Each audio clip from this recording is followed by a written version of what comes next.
Jade Cargill on her way to WWE. Becky Lynch does big times in NXT. And Knockouts division heading out with huge returns and Hall of Fame announcements.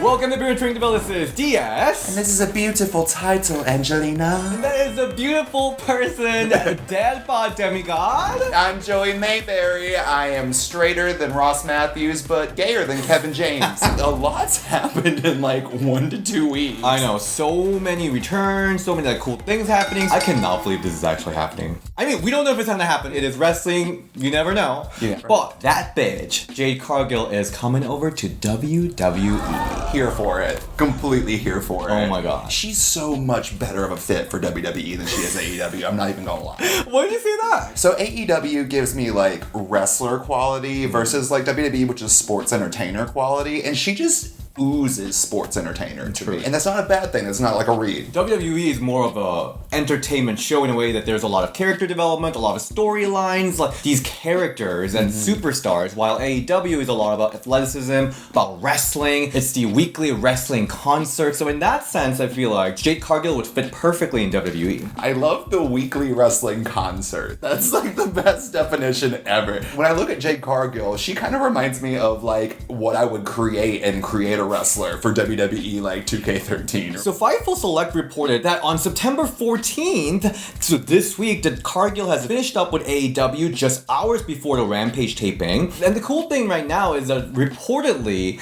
Jade Cargill's potential contract with WWE is structured in a way that you could see her sign immediately with WWE. Ooh, I would love that. Like something hit, it just says like Jade Cargill like on the Tron. I say something because I'm like, what would her theme music even be there?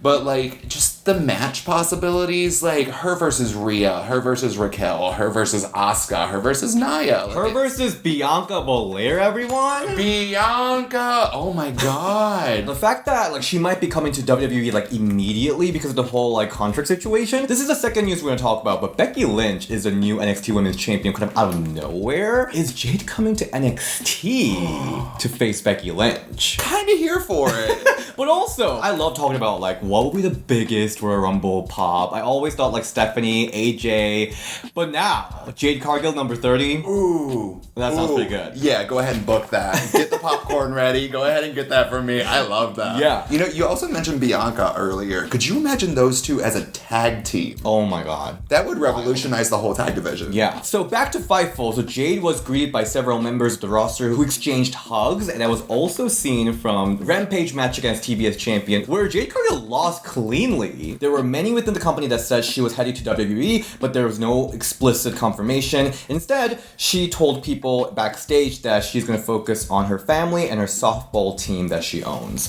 Yeah, but again, the video had been circulating, so the Rampage taping, she lost clean to Chris Statlander, which was a big shock, but also they were like hugging and everything, so we were like, okay, this seems like a farewell. Yeah, which is honestly depressing. I'm not even gonna lie. Why? When I look at the AEW like women's division, like the people they built it around, like the two that stand out to me are Britt Baker and Jade Cargill. So yes. It's kind of like losing a little bit of a pillar of the division. That is very true. AEW put all their horses in Jade Cargill. Yes, they I mean, for a long, long time, she was undefeated. So for her to be like, actually, now that I'm a star, let me go over to WWE. Goodbye. Bitch, I said what I said. I mean, we don't know yet. Again, we don't know. We don't know. There is still conflicting reports that she's gonna like extend her contract, and she did also do an interview previously saying that she loves working with Tony Khan. He's a phenomenal boss. I can literally hit him up now. He'll probably hit me back up in 3 minutes. There's no other place I would want to be. She's not gonna go anywhere other than AEW, but we shall see. And this episode is brought to you by Manscaped.com, the premium brand for man's grooming and hygiene products across the globe. And guys, I really love this guy. Their new product I've been using for over a month now. Oh, it's a game-changing grooming tool, the Handyman Compact Face Shaver. I gotta say, I didn't really use electric shaver because I like to shave tight, but this one really changed my mind about things. And you know, I got a full-time job, I got ring the bell, I travel a lot, so I'm all about saving time and finding product that makes my grooming routine easier and more effective, and the Handyman does exactly that. The Handyman delivers a quick, close shave with the unique dual blade system, knocking down up to 3 days worth of hair growth. And as you can see, it's compact and sleek, but still a powerhouse and will get the job done. And of course, my favorite Manscaped feature, Handyman has skin-safe technology reducing nicks and cuts. I can just do it right now.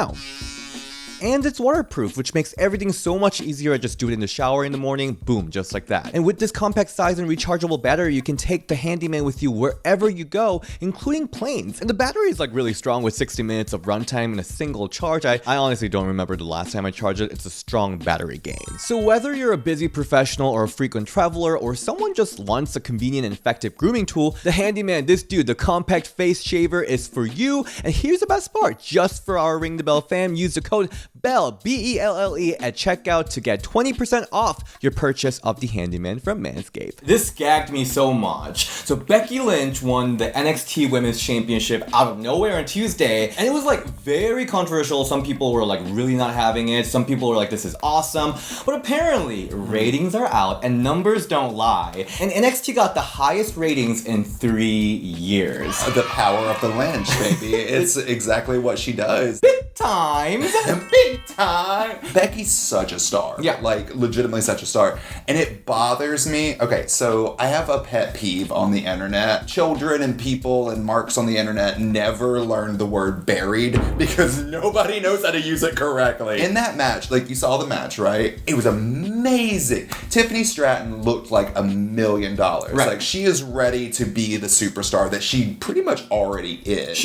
I think that was the best match of Tiffany's career, probably. It also made her. I definitely agree. I mean, she looked like a star. The only thing was that Tiffany's reign as a whole kind of sucked. Like, she tapped out to Thea multiple times and all that stuff. But it is definitely the highlight. A highlight of her reign was her losing it, which is kind of funny. Oh, her reign wasn't that good. Look at Rhea and look at Io. They're not the best title reigns. Back to the news. According to Sports TV ratings, the September 12th episode of NXT drew an average of 850,000 viewers, and it peaked during the show's overrun, which was Becky versus Tiffany Stratton match, and averaged over 1 million viewers. This was the show's highest rating since October 2020. That's like such high numbers. Plus it was like up against the VMAs and things like that. Like, was it Tuesday? Mm-hmm. Oh shit, you're right. Like, Becky Lynch beat Nikki, Doja, Demi, and Olivia Rodrigo. I don't know if they beat the ratings for VMA. I think they did. But here's the thing. I think, again, a lot of people are really upset about this whole thing. Ratings don't lie, just like hips don't lie. Shakira was also at the VMA. And here's the thing. I think this is just a magnificent opportunity for all the women down there. Because a lot of the NXT talent right now are very much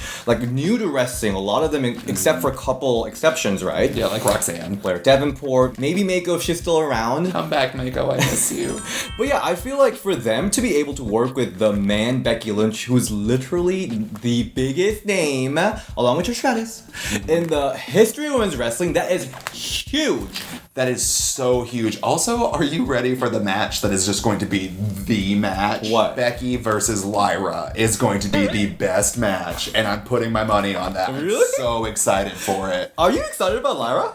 I think Lyra's so talented. Like, she is one of my favorite things in WWE. Not just NXT, just WWE in general. I kind of like ironically like her now because she was so weird to Rhea Ripley. I kind of want to see Becky versus Gigi. The loser shaves orange head. No! Well, let's move to Impact Wrestling because knockouts are freaking killing it right now. I just got back from Impact 1000 and of course the first episode aired on Thursday and wow. All that reaction was just for the beautiful people's entrance, right? Because that was everything. But we got big returns on the show too, including Hardcore Country. Mickie James is back in the most bomb-ass bodysuit Oh yeah. I have ever... Girl, that was so good. Like, Drag Race who? You know I don't really love bodysuit. I'm sorry, Candice Michelle. But that was cute. It was really cute. And also, everyone loves a bodysuit. Shout out to Nitra. And they're already announcing like Trinity and like Mickie teaming up. They are really spoiling us. Let's just go there. Trinity versus Mickie. Potentially for Bound for Glory. Gimme. I mean, I also want to see Trinity versus Jordan Grace. That's my dream match. Oh, that's such a good match. I think so. Because she can just toss her around and Trinity can flip around. Yeah. That sounds great. But also, we got the return of Tasha Steelz. Yes! I love Tasha. I'm so happy she's back. Yeah, she's good. And you know that she's a Stratospherian because she uses her Stratisfaction. She's really, really good. And I feel like her reign didn't get the attention it deserves. No, I feel like when she got the belt, it was still kind of like a building phase for her, and I feel like she's more established now, so probably she'll have like a better reign in her next title reign. Knockouts roster right now is so freaking strong. So happy to see both Mickie and Tasha come back. And another big news that was announced is that the original Knockout, Tracy Brooks is announced for Impact Hall of Fame following Awesome Kong and Gail Kim. I love that. I love Tracy. She to me is kind of like the WWE equivalent of like Stacy, Tori. Like those women who are very prominent figures. Like, are they the best wrestler? No, but they also garnered attention and they're really prevalent for their time. I mean, I love her bangs. Like, her thick ass bangs. She bangs. Her thick ass bangs are so iconic. Like, every time I see thick bangs, that's Tracy. It's Tracy. It's not the infamous Lita bangs, which were not. It wasn't serving, girl. Tracy going in there as the original Knockout. She started it all. She was there from the start. Yeah, she was in the inaugural Knockouts Championship gauntlet match. Sorry. Literally, she's just been a very prominent figure, even being like the first ever like official Knockouts referee, things like that. Like, maybe she's not known for being like this great wrestler, but she is like the original Knockout for a reason. I like Tracy. She just kind of oozes charisma, and also, girl, Chi-Chi's up. Like, literally. Yeah, and to be there with her son that was watching the announcement together, I don't know if it was like surprise or not. She was like crying. It was like such an emotional moment. I really, really liked it. Love that. And lastly, here's a sad news. AEW just lost a huge star, and that is Sonny Kiss. Pisses me off. I love Sonny. Sonny is one of my favorite performers. I think that she is just literally everything that professional wrestling kind of needs. You present the power, you present the grace, you present the athleticism, and you present the charisma, and that just always exudes what Sonny's all about. Right. AEW just kind of dropped the ball on that. When she came back in 2022, right, that was like the first time she was on TV for like, first time in 2 years or something like that, so we were like so excited. She turned heel just to never come back again. I know, and I was on Gay Brunch recently with Sonny. If you didn't watch Sonny's match, you need to go watch Sonny's match, because that tag team match, so freaking good. She's so talented. She military pressed Effie. Like, Sonny is everything. She says, your gender norms, she says your stereotypes, and just goes out there and presents Sonny, and it's magnificent. It's really sad because it's almost like AEW did not know what to do with her. AEW, when they first launched, they said they wanted to be like this new thing, they're going to present new ideas.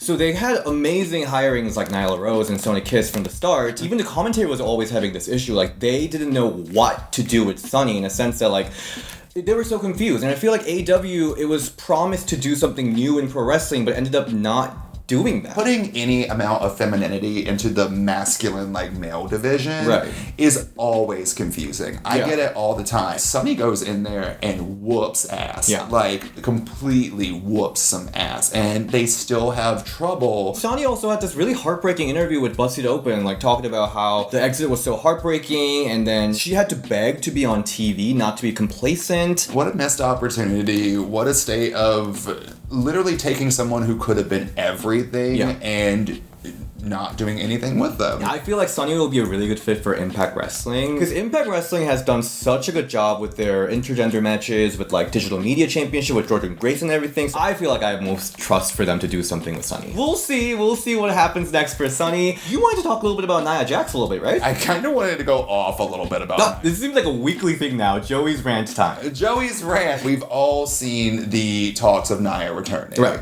Which has been the clear divide in professional wrestling. Some people are really excited and some people are just so against it, and there's not really any middle ground. Right. The thing that's irking me is people are so against her because they're like, she injures people.